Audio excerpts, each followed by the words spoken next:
Did you put snacks in here? Yeah. You guys want to get out here and do something? Hit it hard. We're here. You guys look like you're literally about to play basketball. It's quite obvious that Sophie Cunningham and Lexie Hull want to return to the Indiana Fever for the upcoming season. Questions over their future with the team began to circulate when they caddied for Caitlin Clark at a golf competition. And they both continue to respond with the same response. The CBA discussions will determine everything. Have you ever been enthusiastic about what teammates could accomplish together on the court after witnessing their relationship off the court? Tell me in the comments below. The front management of the Indiana Fever seems to understand that Sophie Cunningham and Lexie Hull must return to Indianapolis for the upcoming campaign. Following the golf tournament when they both caddied for Caitlin Clark, this became evident.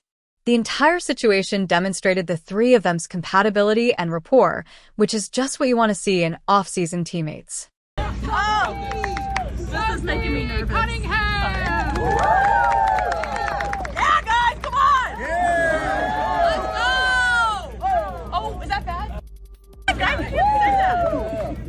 Is that bad? No, that's good. Oh no, oh no. You got it, girl. Happy Gilmore. Oh!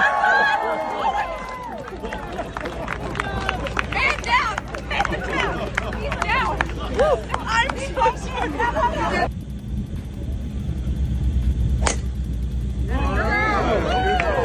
Yeah, baby! Lexie! Oh!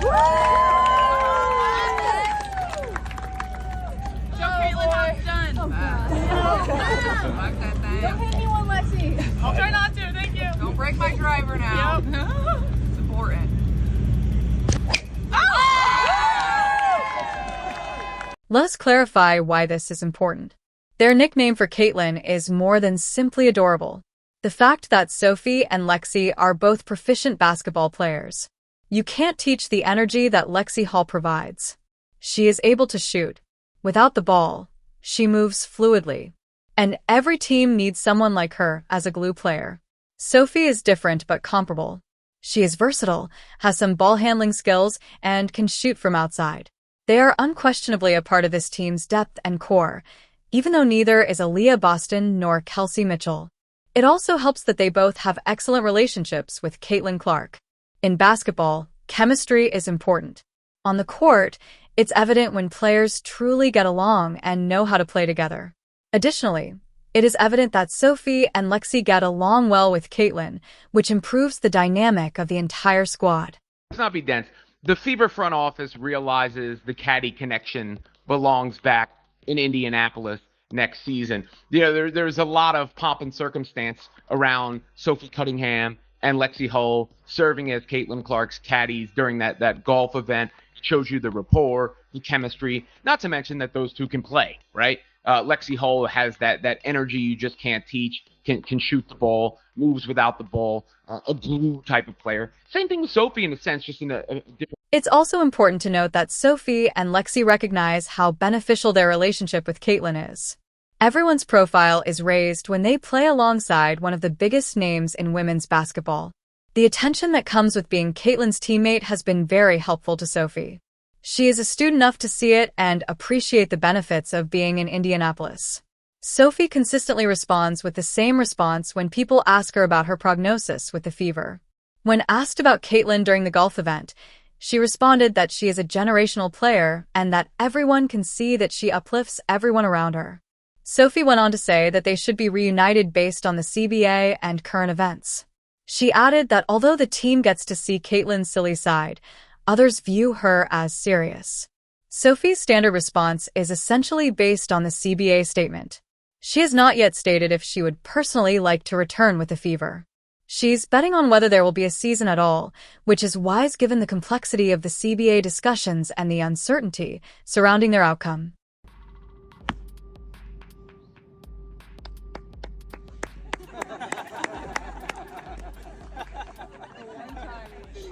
In a subsequent interview, Sophie discussed what the Fever lacked from the previous season and said that it was just health. She believes the team would have won the championship if they had been healthy, which is most likely the case. The Fever's performance was obviously impacted by their ongoing injury problems. They appeared to be serious competitors when everyone was fit and doing well. Sophie stated, "Everyone's keeping in touch, but there's not much to talk about until there's a CBA." In response to a direct question regarding the possibility of returning with the Fever the following year. Although that might come out as awkward, she's actually just being realistic. There is absolutely nothing to talk about regarding her contract position until the CBA is finalized because teams are unable to sign contracts or make official moves. The players are standing firm for what they want, which implies that the discussions are still ongoing and possibly acrimonious, according to Sophie, who also added that the last CBA meeting was around 2 weeks ago, and she's not really sure where things are.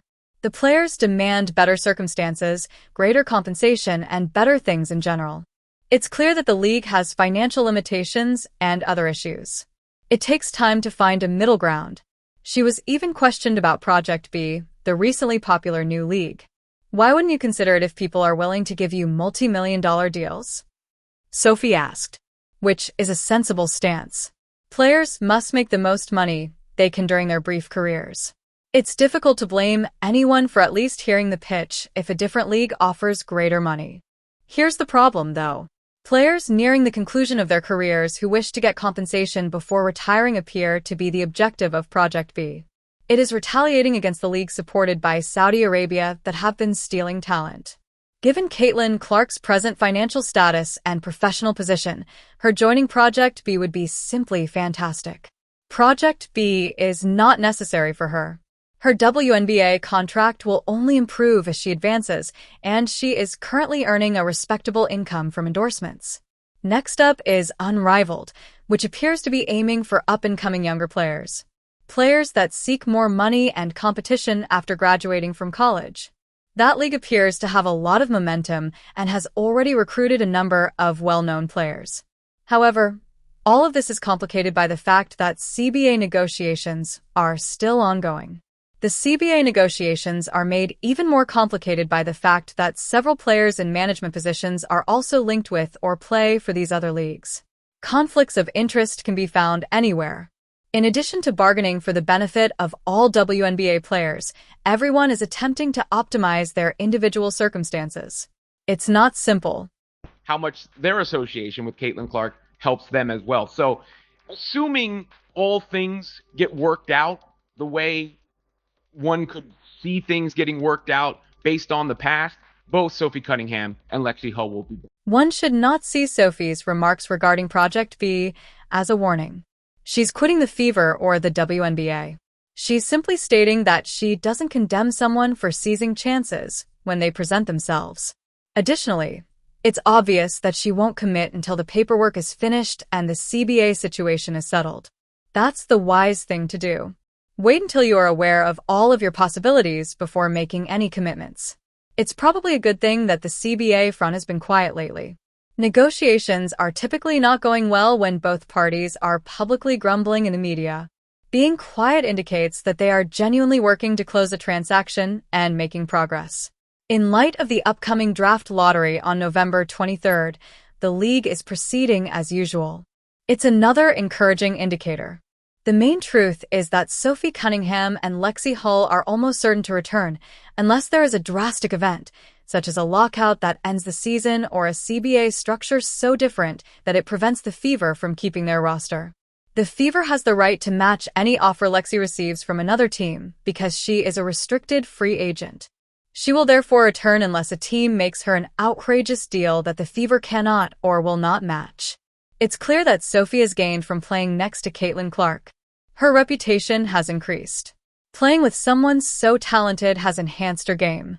Additionally, Indianapolis is a favorable location for her. She's not a moron. She recognizes the importance of sticking with a team that has the greatest young player in the league and is on the rise. Let's also be honest about the power relationships at play here. The franchise is Caitlin Clark.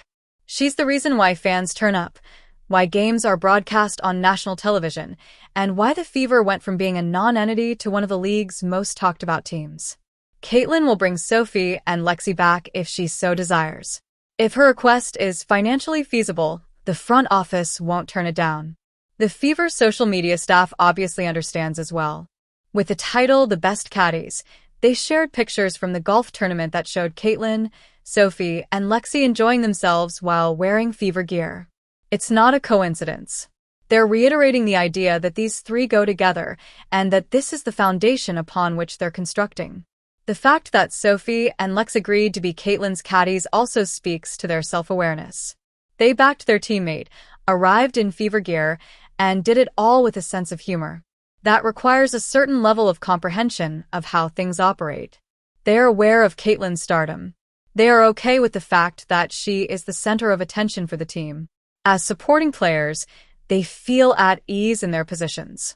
Self-awareness like that is essential for team formation. You can't be the star all the time.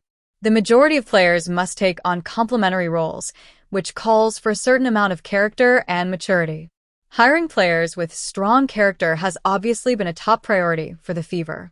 Last year, Stephanie White compared the type of players they're looking for to a shopping cart. Individuals who return the cart to the corral rather than leaving it in the parking lot. People who act morally even when no one is looking.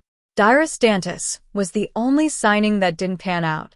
However, even the hardship players they introduced appear to blend in with the society. During her tenure, Ariel Powers had a great rapport with the team. The way the roster works together reflects the organization's emphasis on character. However, just because Sophie and Lexie get along with Caitlin and are wonderful teammates doesn't mean they're returning. They bring genuine value to the court, which is why they are returning. When you're playing next to a point guard like Caitlin, who creates so many open looks, being able to shoot is essential. They both know how to make the proper cutbacks and motions while playing off the ball. With Caitlin, Sophie, Lexie, Kelsey Mitchell, and Aaliyah Boston, you could truly run a death lineup. Although you couldn't play the entire game with that little lineup, it would be very successful for short bursts of time. Aaliyah is surrounded by 4 shooters, with Caitlin creating and the others separating the floor. Defending that is a nightmare. It also matters how well these players get along. Both on and off the court, they have spent time together. They are aware of one another's inclinations. They are able to communicate. They have established trust. You cannot simply hire fresh players to replicate that. With this core group, the Fever already have the chemistry that takes time to create. In actuality, all 3 of them made a wise decision by entering the golf event. During the off-season, it kept them in the spotlight. It demonstrated their enjoyment of one another and strengthened their bond as colleagues. When there are no games being played, that type of entertainment keeps fans interested. Even in the months when the WNBA isn't playing, it keeps the craze alive. The amount of excitement in this squad is demonstrated by the hundreds or thousands of spectators who turned up to watch Caitlin play golf, many of whom were sporting Fever shirts. People have a stake. Next season, they hope to see this core group run it again, with everyone in good condition. When this squad isn't battling ailments all the time, they want to show what they can do. Sophie and Lexie are aware of the benefits this collaboration offers to their professional development. They get the opportunity to play with one of the world's top players. They are shown on national television. They have the opportunity to compete for titles.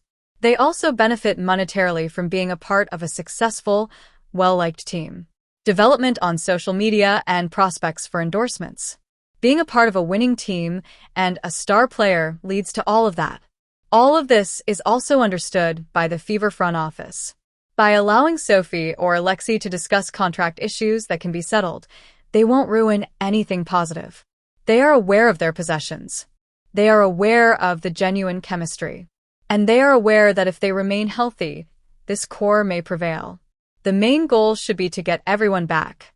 And everything points to that being the case. The CBA is the sole variable. All bets are off if negotiations break down and a lockout occurs. There is an issue if the new CBA structure somehow makes it unfeasible to retain everyone.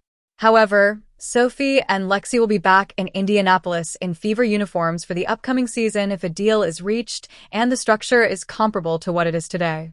Thus, it is highly probable that Sophie Cunningham and Lexie Hull will return to play for Caitlin Clark and the Indiana Fever in the upcoming season.